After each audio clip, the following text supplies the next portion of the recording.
kanay, magpiprito ako ng kamote. Kasi gustong merienda ng aking anak na nagtatrabaho.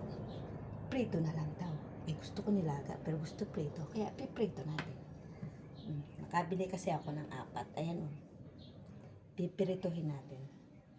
Wala naman siyang ulalo. Magbabalat na tayo ng kamote, mga kananay. Magbalat na tayo nito, mga kananay. Gusto ko yung ganitong kamote. Maganda to pang matag dito. Kamote cube. Hiwain na natin to. Anto lang kananay, Oops. Yan.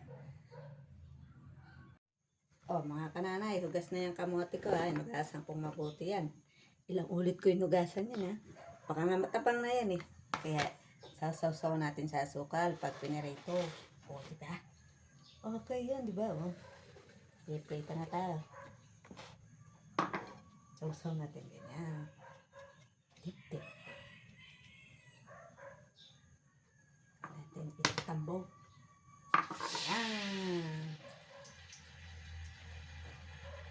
Ayan na ang aking lutong kamote, mga kananay. Tingnan niyo yan.